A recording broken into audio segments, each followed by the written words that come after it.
You wanted the best. You've got the best podcast. The hottest podcast in the world. The Chris Voss Show, the preeminent podcast with guests so smart you may experience serious brain bleed. The CEOs, authors, thought leaders, visionaries, and motivators. Get ready. Strap yourself in. Keep your hands, arms, and legs inside the vehicle at all times, because you're about to go on a monster education roller coaster with your brain. Now, here's your host, Chris Voss. Hi, this is Voss here from thechrisvossshow.com. Ladies and gentlemen, ladies, things that makes it official. Welcome to the big show. For over 16 years and 2,400 episodes, we've been bringing the Chris Voss Show because, damn it, you guys just seem to be listening to all these podcasts. Like 96% of each episode you listen to, front to back. I don't know who's cutting out at the end. You probably know when I'm rounding, and you just skip to the next one. But thank you for listening. We certainly appreciate it. Today we've got another Tom Clancy author on the show. We've had them all except for Tom Clancy himself.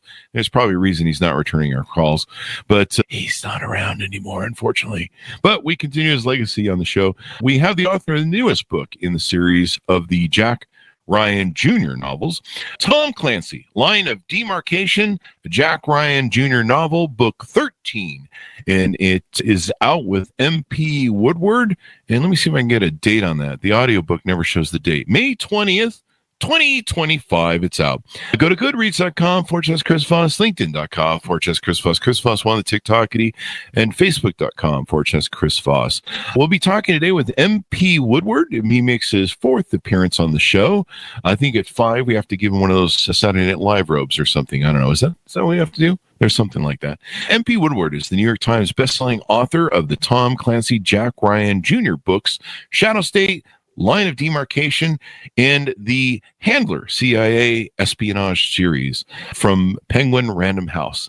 He served as a U.S. Naval intelligence officer before going into a career in tech. Welcome to the show. How are you, Mr. Woodward? Good, Chris. Thank you. Thanks for having me back. Thanks for coming back. We really appreciate having you. It's always an honor. Give us your .coms. How can people find out more about you on the interwebs? Yeah, mpwoodward.com. And then MPW author on Twitter and MP_Woodward at Facebook. So give us a 30,000 RE. What's in this new Tom Clancy novel? This is because it's a Tom Clancy book. There's a geopolitical intrigue involved. And in this case, it's the Russians teaming up with narco-terrorists out of Venezuela, trying to pull off a Crimea down in Latin America this time, but a fait accompli as they try to snatch some geopolitically important territory in the country of Guyana, where there has recently been a massive real-world oil and gas discovery, and American interests are there developing that right now. There's always some of that political intrigue, you got to save the world sort of stuff with what would you call it? Like spy warfare, maybe? We call it hybrid warfare or gray zone warfare. Things like that. In the gray zone. It sounds like Mission Impossible, where we disavow anything. It's in the gray zone. Indeed, we do. Yeah, sounds like most of the CIA work, really, the gray zone, as you've studied over time. What prompted you to take course with the settings and nature and character this time that maybe might be different or the same, or what were some of the things you did in your choices on designing the book? Yeah, first off, the Tom Clancy name and writing in this series, that's a brand, right? It's kind of like saying that the Marvel cinematic universe and a Marvel movie without superheroes would be weird, right? I think a Tom Clancy book without geopolitical interest would also be weird. So I was looking at flashpoints around the world. And in the real world, this small country called Guyana, that is the only English-speaking country in South America. They're an American ally. They also happen to be a tiny neighbor of Venezuela, and it's a country with less than 1 million people, and they have had a Saudi Arabia-like discovery of gas and oil just off the coast there that will soon make the Guyanese the richest people per capita on Earth. Wow. This enormous discovery is going to do things like upset global oil and gas markets, and that's not going to make the Russians happy. So they're trying to head all this off by basically flipping Guyana into their orbit in the book. And I thought that'd be an interesting premise. What made you choose Guyana? Just the fact that, first of all, Venezuela, who shows up on the bad guy list quite often, they're already claiming this oil and gas discovery. So there's a region. These two countries are on the border, and a river separates them. And this oil and gas discovery is right out off of that river delta. And so this region, this disputed region, happens to be called the Essequibo region. Venezuela has actually moved tanks there. They've threatened it. Marco Rubio was there, I think 4 weeks ago, telling the Venezuelans to knock it off. So this is one of those crises that is flying under the radar for us most of the time. But that fits things like fiction really, really well. I mean, it's kind of interesting that you wrote the book, and here you're current on the times when it comes to our politics. Yeah. I don't know whether to be happy or sad about that because I have a second Tom Clancy book up for pre-sale that comes out in September. That'll be my third one, called Terminal Velocity, and it takes place in India and in between India and Pakistan in Kashmir. And I set that up as, Pakistan's going to have terrorists that attack India, and then India's going to respond. And then boom, this was all happening in the news a couple of weeks ago. And I'm like, whoa, that's a little scary, two nuclear armed countries. I don't read the news anymore. I just read your Tom Clancy novels to find out what's going to happen. As it should be. You learn a lot more from me. Trust me. It definitely gives it a validation that, hey, these things are happening. Do you study? Did you just pick Guyana, or did you study that you kind of felt that was a future hotspot? Do you kind of use some of your military intelligence background to determine that? Yeah, a bit. The other funny thing is that this was before I went down to Panama. So this was last year, and I was thinking about a plot that involved the Panama Canal, and then I learned a little more about the geopolitics in that region, and settled on Guyana just because I think let's call it resource politics, right? Like very recently what's been in the news with rare earth minerals, right? This deal with Ukraine. We've been talking about, oil as a driver of politics and war for many, many years. And, even with Russia and Ukraine, you have the Russians trying to really use gas supplies as leverage against Germany. So the thought of this happening in South America, where it's closer to home, was really interesting to me. So that's how I ended up thinking about it. Oh wow! Is anything as the character developed, or what stage is the character in? Because I know some of the Tom Clancy's will do regressive stuff, though, so they'll go back and then forth. I think is that this way with this one? Where is he moving forward or backward as a character in development?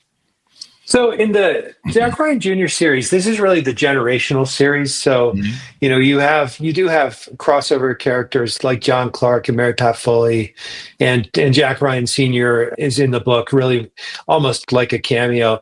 But the action centers around Jack Ryan Jr., and I've been evolving him as a character, in literature, if you will, and trying to mature him a bit. So I inherited him.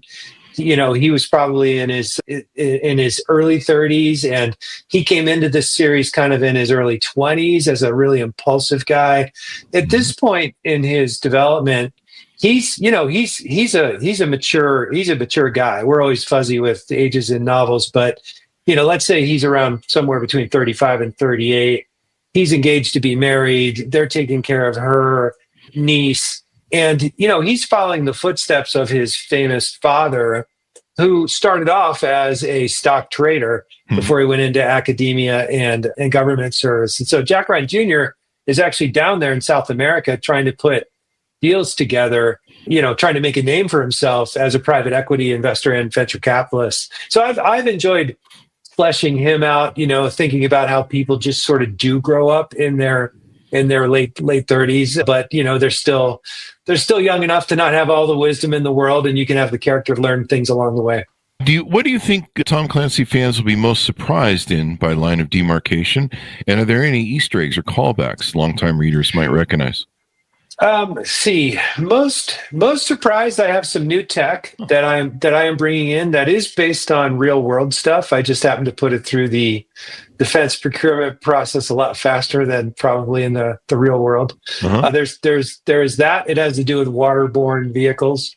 And the Easter eggs, as I mentioned, this is a generational book, and John Clark is in it. Domingo Chavez is in it, as well as the new characters. And there are carryover issues. It doesn't drive a lot of the plot, but there are carryover issues to another South American Clancy book, which was Clear and Present Danger, and those issues show up in this book as well, especially for John Clark, who is actively in Colombia, if you'll recall, in those books. With Tom Clancy fans, if you were to see this Jack Ryan Jr. on the screen again, who do you think would best play them? Maybe do you want to curse it or anything? I don't know. When I was still in business, I was at Amazon Prime Video and worked on the show Tom Clancy Jack Ryan, as we called it, and it's coming back for another season soon. And that starred John Krasinski. And to me, it's kind of a John Krasinski character. He's about that age and about that size. I actually think he's well cast for it and displays the right mixture of intelligence, a sense of humor, emotion, and just sort of physical action. It should be fun. Now, tell us the story. How did you come to first discover Tom Clancy? I guess when you were young, if I recall. And then how did it influence, your writing for your series personally that you do? And then also, how did you get involved with Tom Clancy? How did you get the luck of that draw? Yeah, for the first time I read, much like everybody else, I read, it was hot word of mouth, was Hunt for Red October. And at the time, I was a Naval ROTC scholarship student and couldn't think, was super excited to go into the Navy as an officer and all these kinds of things. And so when that book came out, it was really the first novel I had read where it sounded right to me, like the way people talked in the ranks and like the little stuff around the setting were all correct. And all of us admired that. And then once I got on active duty, there were more of these books. And so it became, more and more popular over time. And so certainly it was very wrapped up in that. As I completed or, got towards the tail end of my business career and started writing, certainly those books were on my mind, but I wanted to modernize them and make them, kind of fit sort of more diverse personalities, which I did in my series. As I did my series, what the feedback or the positive feedback I got was around the authenticity, which is similar to Clancy. And so my editor was the same editor who had been doing Clancy for years, including Tom Clancy before he passed away. And so he asked me, hey, would you take this on? And I'm thinking in the back of my head, hell yes, of course I would. But he goes, before you say yes, realize there's a book due every 7 months. I mean, this is a commitment. And he was right about that. It's been a significant commitment. It really is. I mean, you've got this book coming out in May. You've got the other one coming out in September.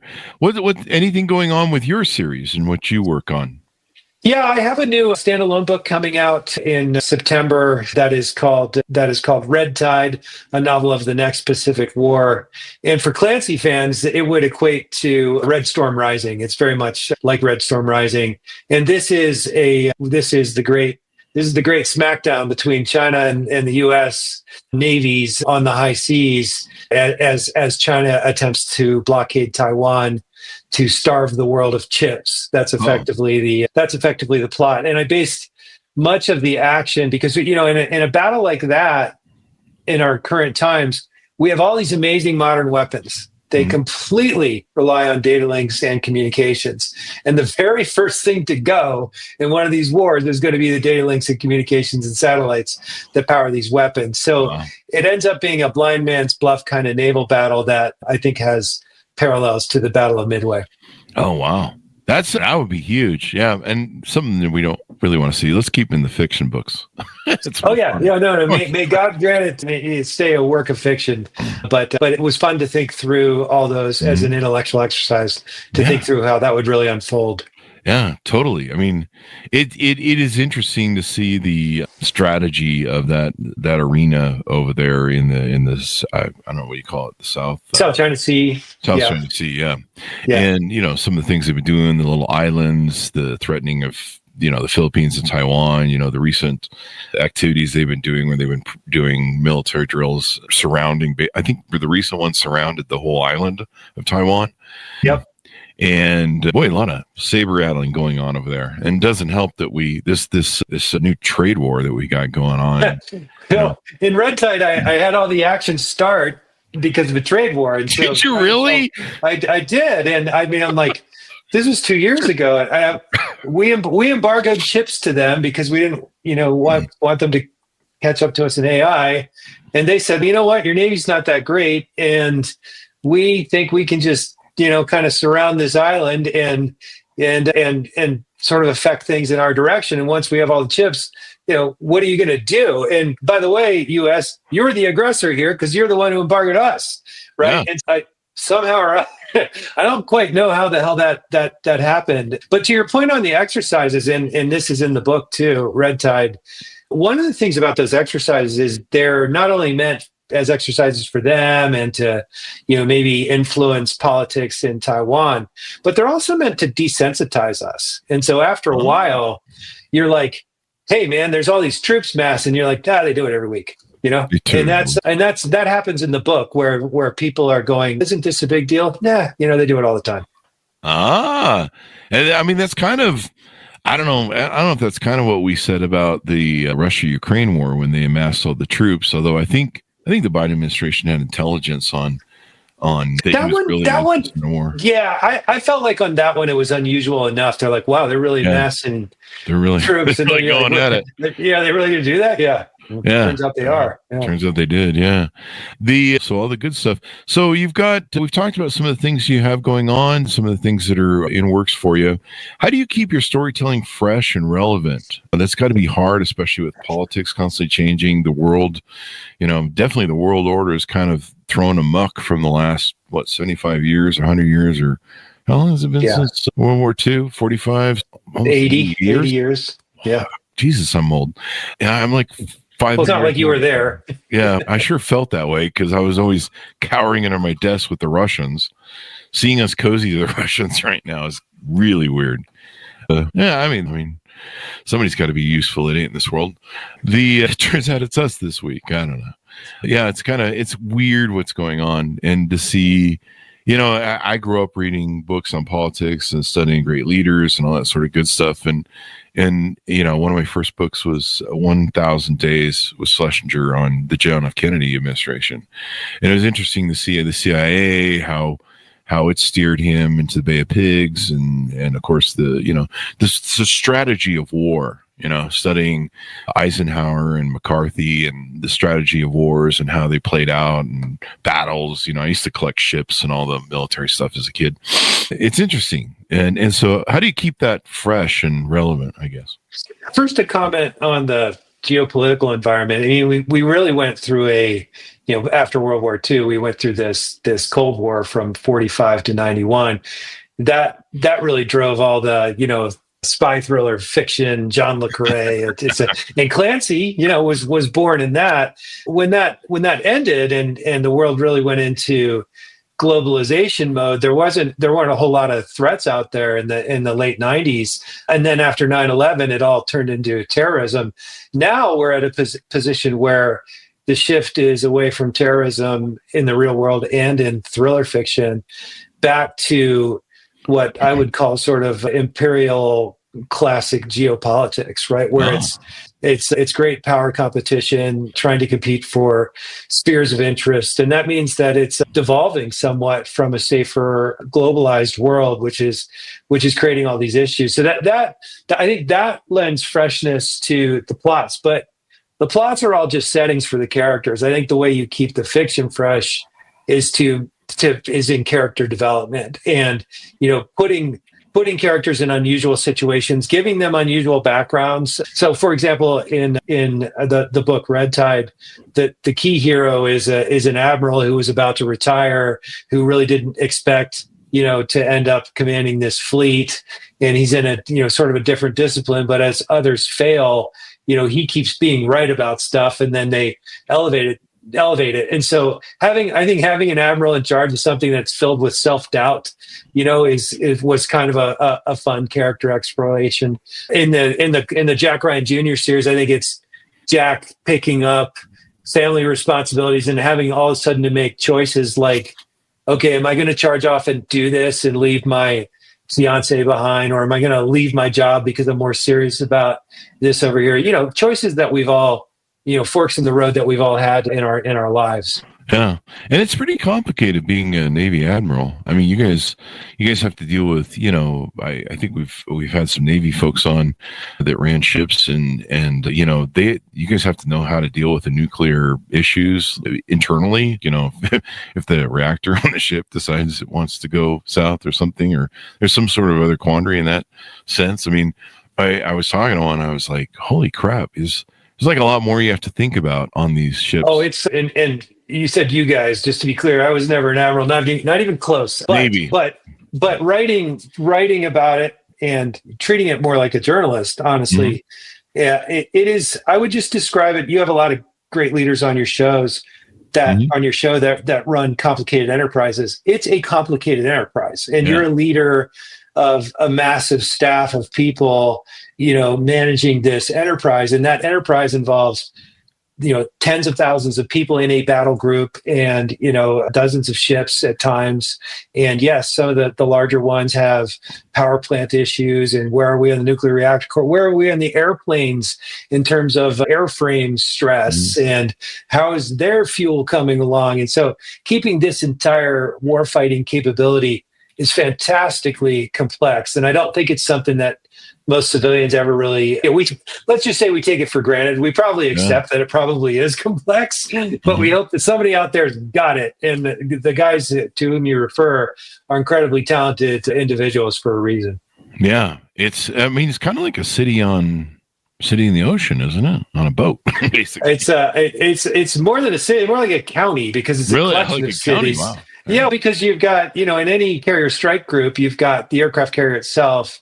You've usually got a couple of ships on plane defense that are, cruisers, destroyers. You've got a submarine prowling around, et cetera. So it is, and then there's all the support ships that feed those guys. Yep. But yeah, it's complex. It's amazing, all those armadas and stuff like that. How do you feel your experience as a U.S. Naval Intelligence officer influences you in writing about this stuff, and of course it keeps you abreast of all the details? Do you find you have to keep up with technology too? Some of the new things like drones and crap are going on. It's really interesting how the art of war is changing, maybe. Yeah, I think about it kind of like if I had been a doctor a while ago and I was writing about, medicine. Remember how Michael Crichton used to do that, and he was a doctor. And I think in that case, your medical training, you would know how doctors think and the issues that they face. I think it's the same thing with me currently writing about military issues or intelligence issues. I was trained in it, but it's been 20 some years. However, it hasn't, the technology has changed. The other things have not changed that much. We still talk about signals intelligence, and the satellites have changed in terms of technology, but there's still satellites, or drones have come in, but that, there's always been aerial reconnaissance. So they're feeding systems that are a little more sophisticated, but the consumers of that intelligence are more or less the same. So the battle problem stays the same. The methodologies are similar, but the weapon systems and tech change. And I personally, having been in the tech industry for years, I'm very comfortable keeping up with the actual tech. And if anything, I'm super excited when I see that the military is keeping up with it. Yeah, it's kind of wild now. Do you see more books maybe on these military novels incorporating AI? AI seems to be the big sort of issue there, where a lot of crazy stuff going on. Yeah, I actually have that in this book, In Line of Demarcation, and I think that you can Hollywoodize AI, right? I was rewatching the last Mission Impossible movie, and there's this Russian submarine. And it's got like this giant golf ball in the front that's like this brain with sparks coming off of it. Remember that scene? And then it sinks, and you need to get the key because it's the entity and it's going to control the world. I was like, hold on. So I think where we are with AI right now, though, as a large language model, as a predictive model, that could be, if you think about the world of intelligence, you're taking tens of thousands of points of data, and having a tool to assist an analyst put all those data points together and find things like patterns. That's certainly relevant and useful. It's not as sexy as I think people want to make AI out to be, but I think that is how the tool works, right? It analyzes patterns and then it extends those patterns, and that's certainly going to be useful for somebody who's looking for patterns. Oh yeah, and I mean, we've had conversations with people about should or should they not hook AI up to weapon systems or automatic weapon systems. Like I guess putting them in charge of launching nuclear things. I mean, some of that's inevitable. If you think about a long-range missile system, it's going to have AI algorithms that say, okay, I was just detected. Now, what are my decisions? Oh, now there's a missile, a counter missile fired at me. What am I going to do? So it's like all these sort of countermeasures need to get down to the machine learning aspect. I think where you're headed is more like the trigger puller, right? Like at what point do we do that? And I happen to be studying an incident in the Cold War that was really scary, where the Russians had a system called OCO, and it was a preemptive system. And at the time, in 1988, they designed this, or 1983, sorry, they designed this intelligence database, and they were like, this intelligence database is flawless, and it will tell us the Americans are going to do a first strike, and when we get that happen, then OCO is going to launch. And they almost launched once. And the reason they almost launched is because there was a reflection of some clouds that fed one of the inputs to intelligence. And a human in the middle of it, a Russian guy, said, yeah, I don't buy it. I just don't think they would launch one missile out of nowhere, and blah, blah, blah, and just decide not to do it. But that's an example of, you can't take a man out of this. I think that's a very scary proposition. Yeah. I think what some of the AI experts have talked about is, we have our AI, and I think we're going to try and make it good before we'd ever hook it up to something like that. But, some of these countries like China or Russia, or some sort of third world country that decides they just want to start having fun. We've kind of seen how India and Pakistan are about ready to go nuclear on each other. That if they have systems that are AI, but maybe they're not coded well or poorly put together, or ham-handed put together, they could hook that up to their systems, and we would have a situation we'd have to respond to if there was some sort of AI that was like, I'm halfway made. I'm going to launch missiles for fun. I don't know.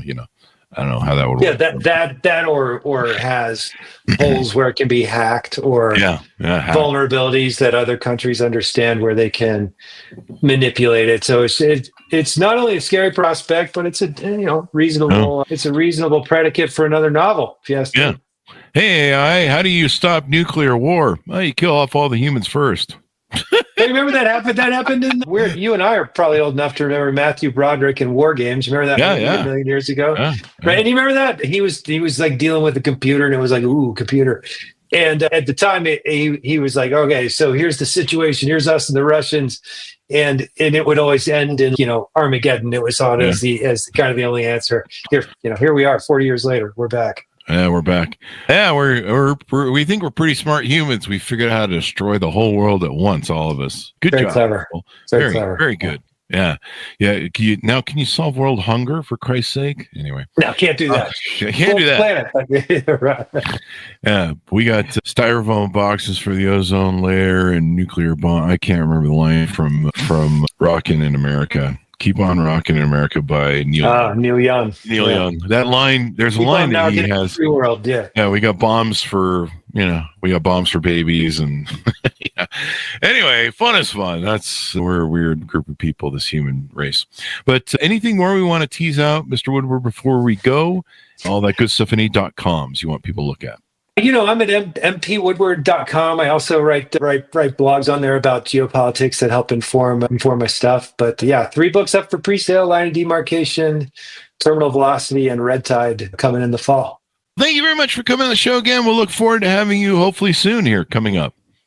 Genuine pleasure. Thank you, Chris. Thank you. And thanks, Ronus, for tuning in. Order up the book wherever fine books are sold. Tom Clancy, Line of Demarcation, a Jack Ryan Jr.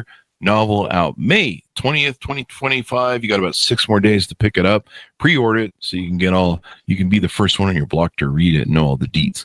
Thanks, Ronus, for tuning in. Go to goodreads.com/Chris Voss, LinkedIn.com/Chris Voss. Chris Voss won the TikTokity and all those crazy places on the internet. Be good to each other. Stay safe. We'll see you next time.